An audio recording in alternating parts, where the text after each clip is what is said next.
اللهم صل على سيدنا ومولانا محمد وعلى سيدنا علي وسيدتنا فاطمة وسيدتنا زينب وسيدنا. السلام علیکم ورحمۃ اللہ وبرکاتہ. آپ ناظرین کو یوٹیوب رضا اشرفی نیٹ ورک میں خوش آمدید ہے. ہم امید کرتے ہیں کہ آپ تمام احباب خیر و عافیت سے ہوں گے، اور ہم دعا کرتے ہیں کہ اللہ پاک آپ تمام ناظرین کو ہمیشہ اپنے حفظ و امان میں رکھے. ناظرین، اگر آپ چاہتے ہیں ہماری ہر نئی آنے والی ویڈیو آپ کو بآسانی مل جائے تو ہمارے چینل کو سبسکرائب کریں اور ہماری ان ویڈیو کو زیادہ سے زیادہ لوگوں اور دوستوں تک شیئر کریں. ناظرین، آج جس وظیفہ کے ساتھ آپ کی خدمت میں محمد قمر عالم اشرفی حاضر ہے، وہ ہے لیلۃ القدر میں بشمار رحمتوں کا نزول. حضرت ابو ہریرہ رضی اللہ تعالیٰ عنہ کہتے ہیں کہ لیلۃ القدر میں زمین پر بے شمار فرشتے اترتے ہیں، اور ان کے اترنے کے لیے آسمان کے دروازے کھول دیے جاتے ہیں، جیسا کہ حدیث پاک میں آیا. تب انوار چمکتے ہیں، عظیم تجلی ہوتی ہے جس میں ملک عظیم منکشف ہو جاتا ہے. لوگ اس میں مختلف درجات پر فائز ہوتے ہیں.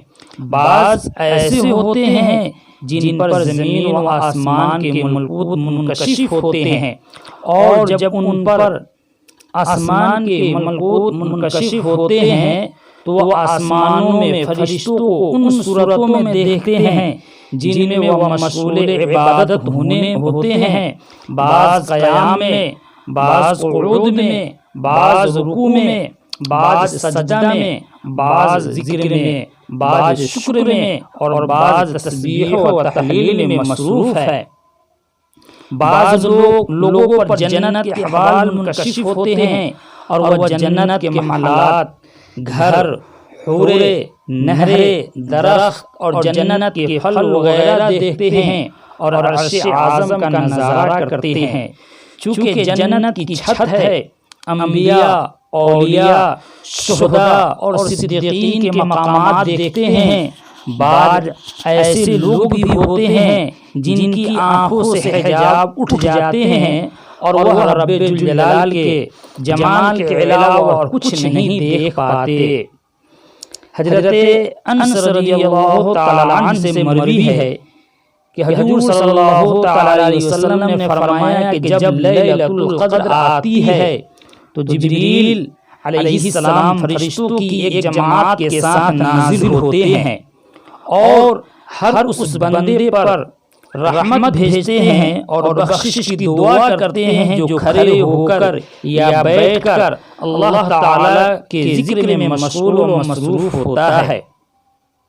حضرت عمر رضی اللہ عنہ سے مروی ہے حضور صلی اللہ علیہ وسلم نے فرمایا کہ جس شخص نے ماہ رمضان کی 27ویں شب صبح ہونے تک عبادت میں گزاری، وہ مجھے رمضان کی تمام راتوں کی عبادت سے زیادہ پسند ہے.